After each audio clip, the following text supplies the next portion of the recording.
This meditation practice is a path of self-awareness.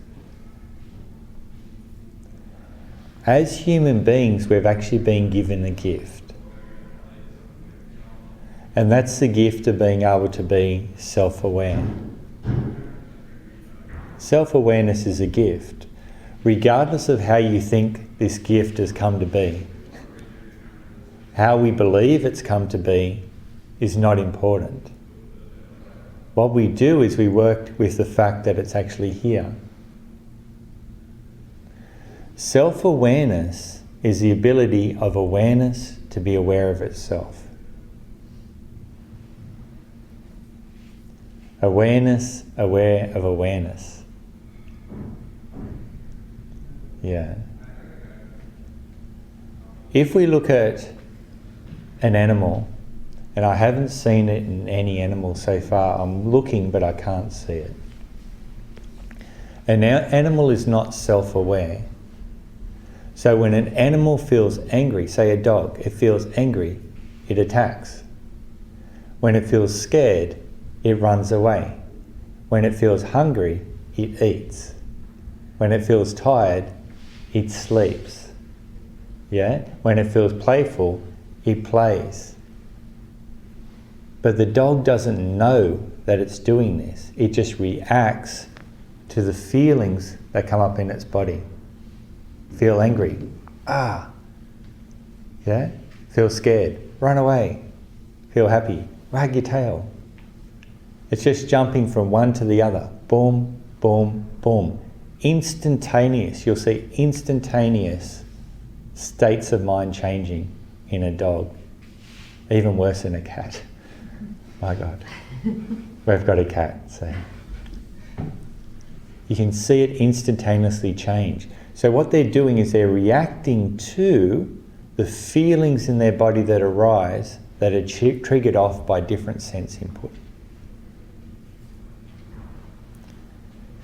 Human beings have the ability to actually be aware of this.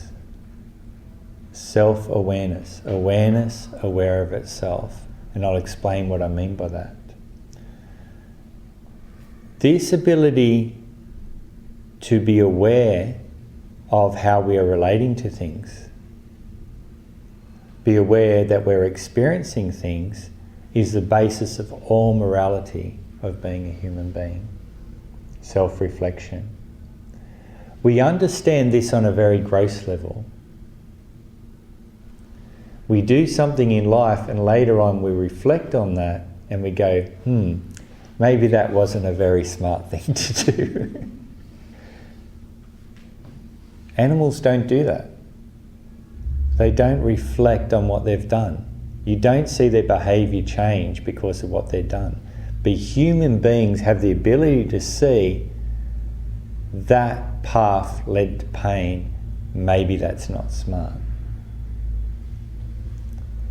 Now the sad part about this is, for most people, the reaction is the same as the animal. They feel the anger, they bite. They feel fear, they run away. Yeah?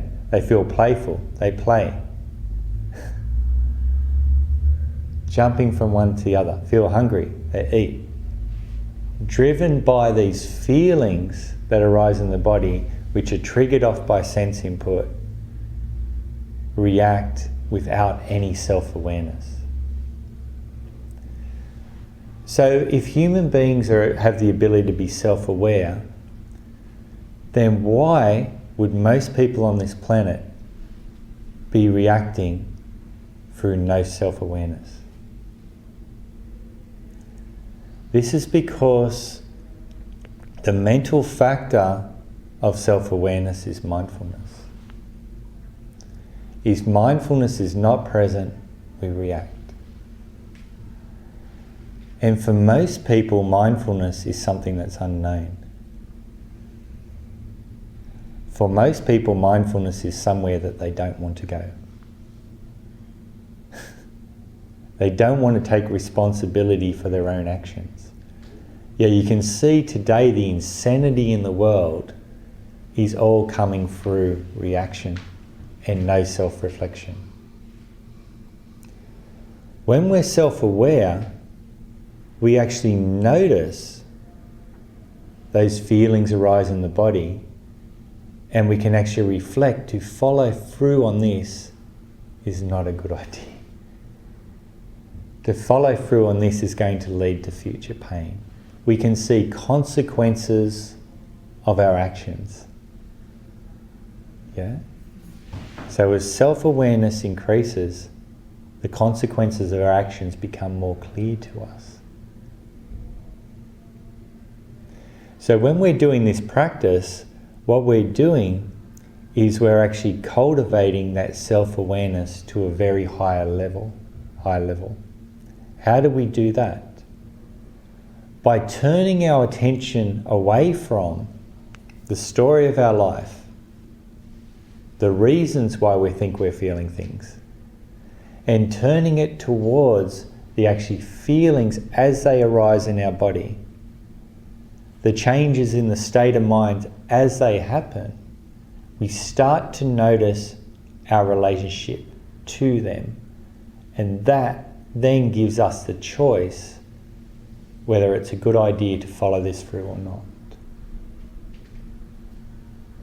We do this by encouraging investigation. This is intelligent looking. Intelligent looking. When we look intelligently at what we're experiencing right now, the factor of mindfulness has to be present, because that remembers what we're experiencing right now. When we hold that in mind continuously, our awareness concentrates, and with that concentration, we actually get the distance and the stillness to actually be aware that we are aware of this. So it's not enough to sit in meditation to watch the breath go in and out. Start to notice how when the breath is coming in and out, you're watching those sensations, that there is an awareness of that, and you can actually know that. I am aware of this. When I'm not aware of something, it is not present to me. When there is awareness present, I can know it. But you can watch that, and you've done it in your practice when you've watched your attention move around.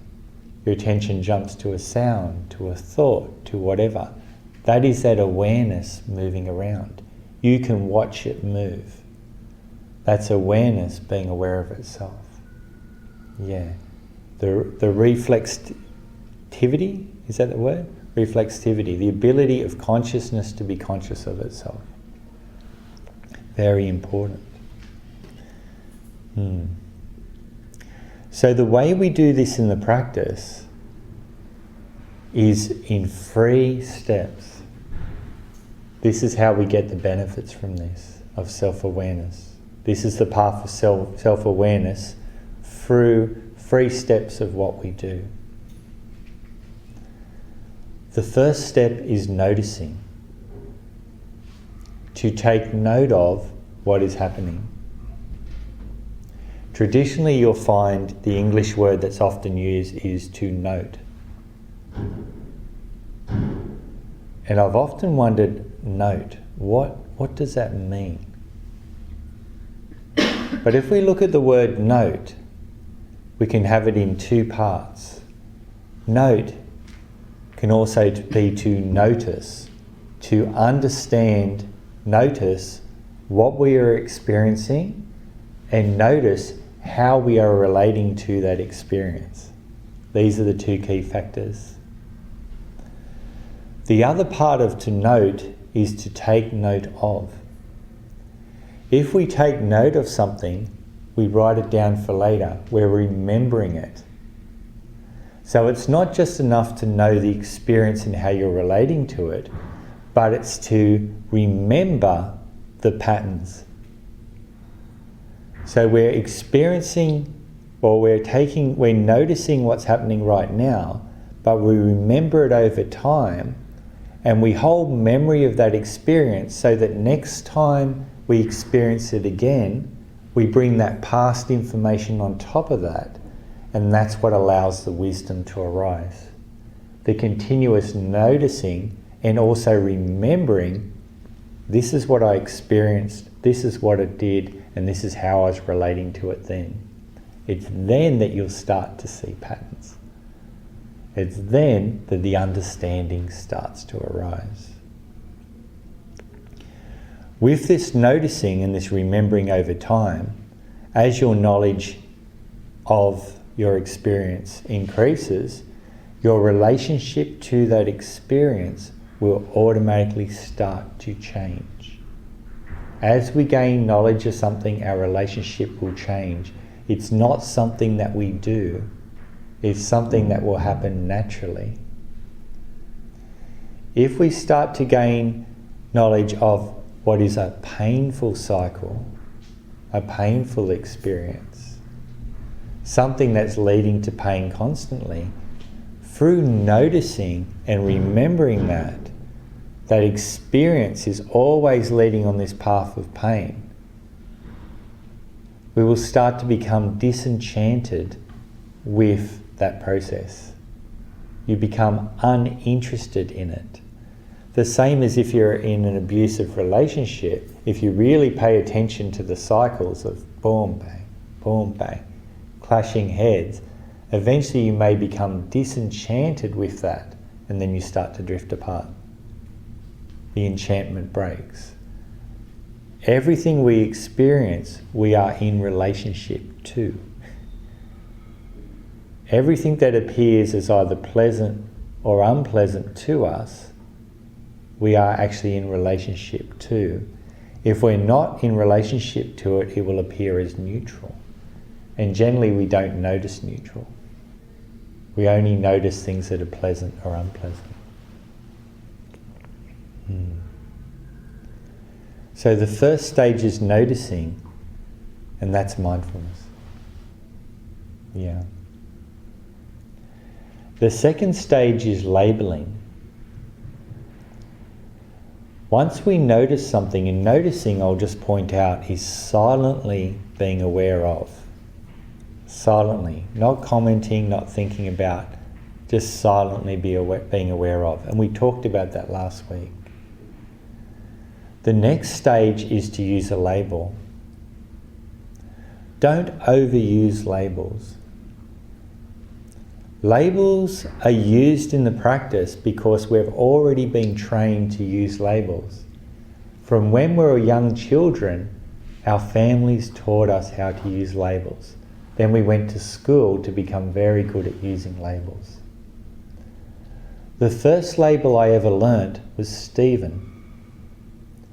So if you're having a conversation and you were talking about, this meditation teacher, to someone, if you wanted to direct that discussion towards me, you would use the word Stephen.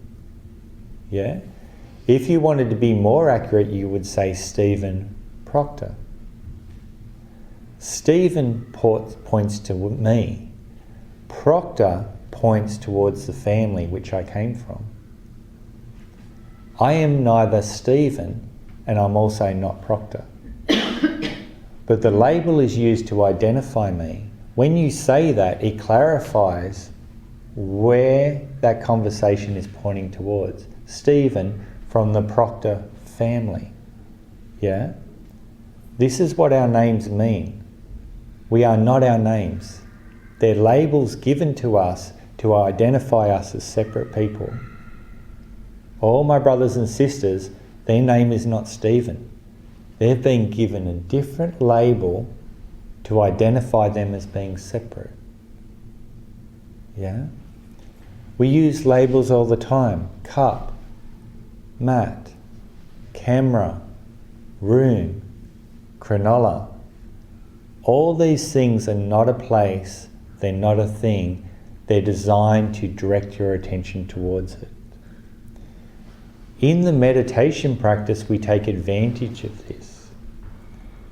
What we do is once we notice what we're experiencing, we can use a label to point our attention towards it. Tight, heavy, thinking, arguing, discussing, not liking, hearing, smelling, aching, fearing, fantasizing. Whatever you're experiencing, whatever your main experience is, if you use a label, it will point your attention, bang, I'm looking at just this. That actually cultivates the next stage. The labeling actually starts to cultivate, well, actually two things. First one is the investigation, because what it does is when you label something, it draws your attention to it. Right? So you see it more clearly, but it also builds up the concentration. So notice, know it, label it, bring your attention in. So when you're watching the breath coming in and out, it's enough to just say in and out, to say I'm watching this in-breath, this out-breath. But notice the sensations within that. You don't have to use individual labels for every sensation, as long as your attention is pointing in that way. When your attention moves to a sound, hearing. Yeah?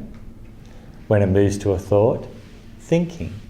If something is persistent, use a label to describe the emotion towards it.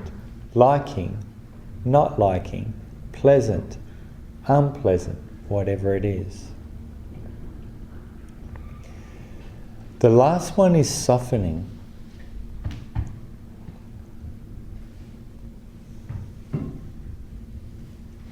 Softening is the key. One of my main meditation teachers, John Hale, who's passed away now, he said to me, embrace every experience like you would a suffering child. This is a soft path. This is not a path of pain. This is a path of acceptance, taking, holding, caring. It's very gentle. So what does that mean? It means if we're sitting here, or we're in everyday life, and we feel fear, what it means is we don't run away from the fear. We notice where it appears in the body. Notice that. Yeah? And the way you first do that is by everyday life practice, remembering what your body feels like when there is no fear present. Mindfulness of body in everyday life. Then, when the fear arises, you will notice it very fast, because you'll see the landscape of your body will change. You'll feel the sensations change. When you notice those sensations, noticing and take note of the individual sensations that make up fear. Tightness, swirling, upward moving, whatever it is for you. Yeah? Once you break up those separate sensations, look at the unpleasant feeling that permeates those sensations. If you don't like the feeling of fear, it's because fear feels unpleasant to you. Yeah? Does that sound right? Find the unpleasantness to it. The unpleasantness is separate from the sensations. It's like a flavour. That unpleasantness is not given within the sensations itself. It is a mental perception of those sensations when they're in that order. It's a judgment. It's an overlay over the top. When you notice that flavour of that unpleasantness, just use gentle deep breathing and relax into it. Soften into it. Embrace the feeling. Don't run away from it. Don't try to get rid of it. Relax into it. So what I'd like you to do all now, feel your body. Notice any tightness or unpleasant sensations in your body. Can you feel some? We often have tightness in our chest, don't we? Okay, notice that. Look closely at that. Notice how it will get louder when you do. Now just use a mental label to describe it, like tight. Tight.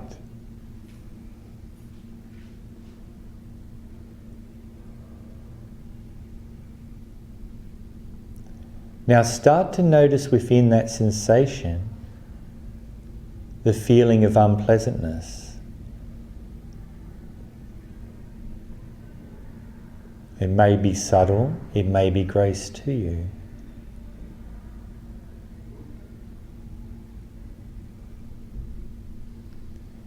Now gently use your breathing and relax into that unpleasantness. Gently breathing in. With a gentle breath out, relax into it. And again, soften into it. And again, keep softening. Don't soften, don't try to change it, just soften, relax.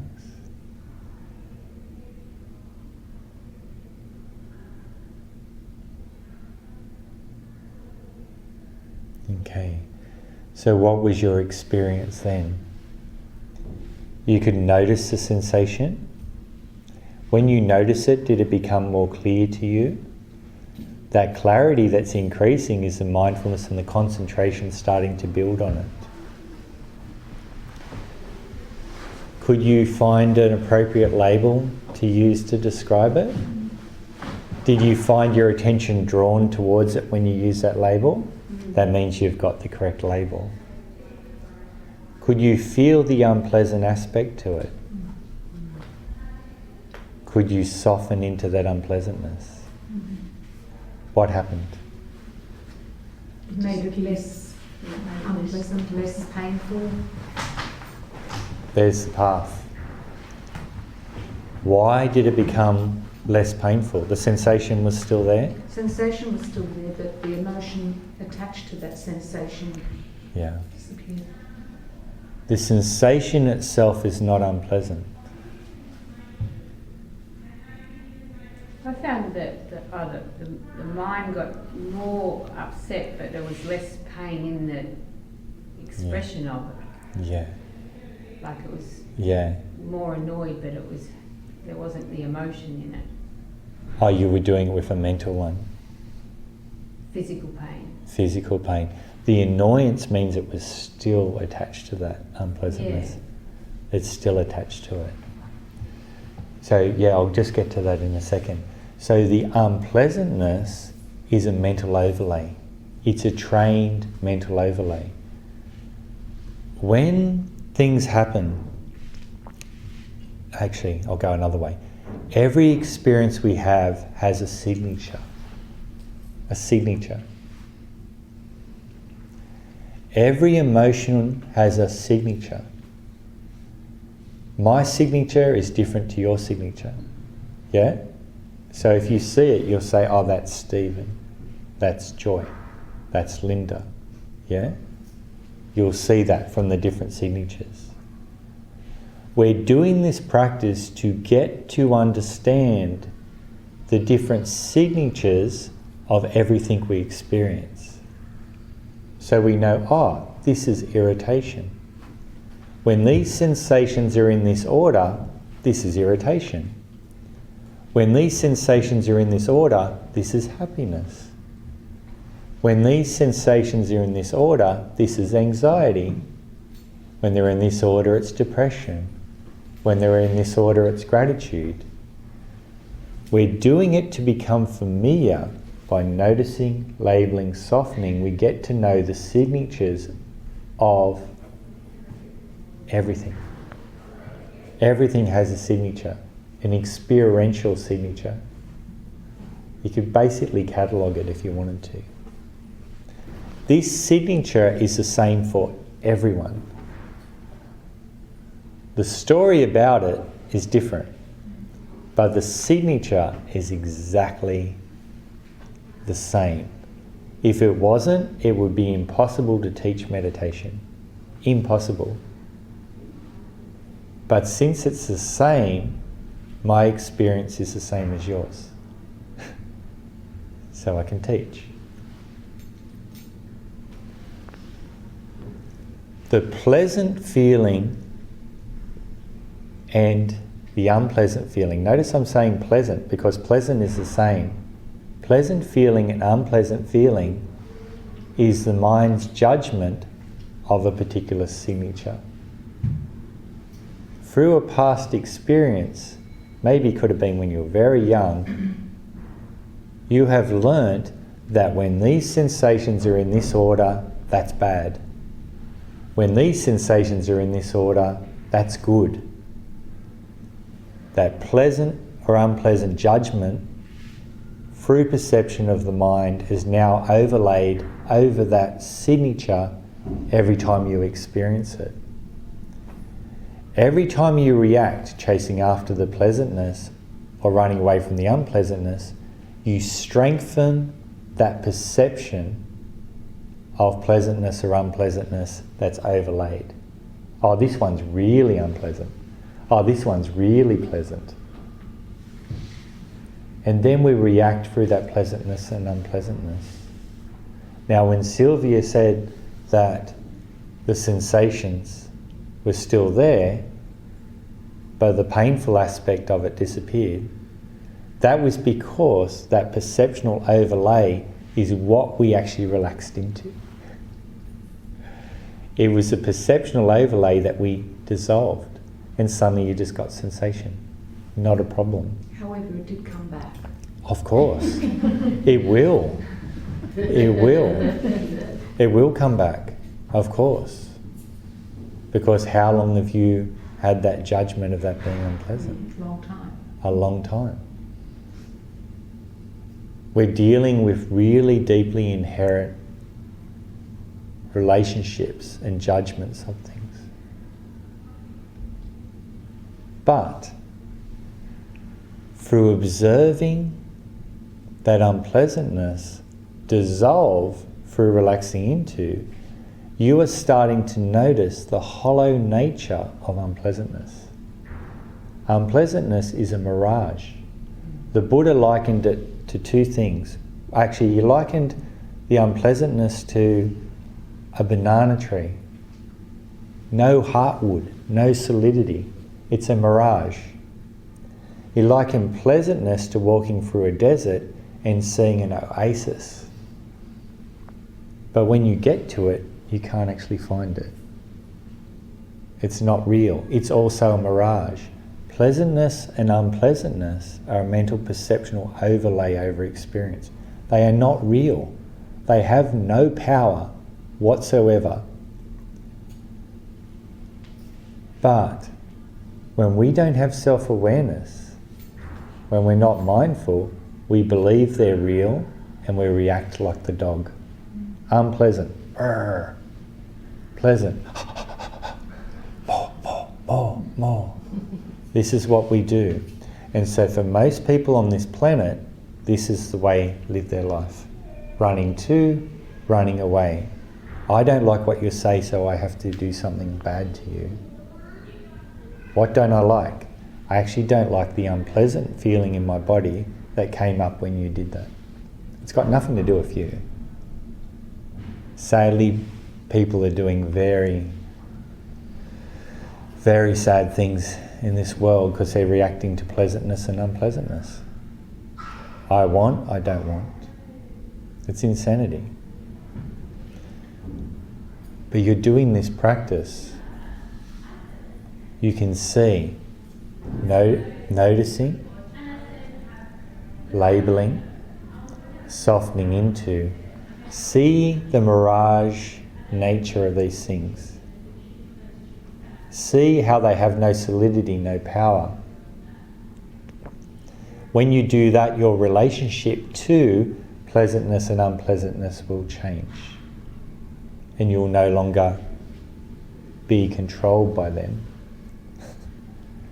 And then all those processes collapse. They collapse completely, gone.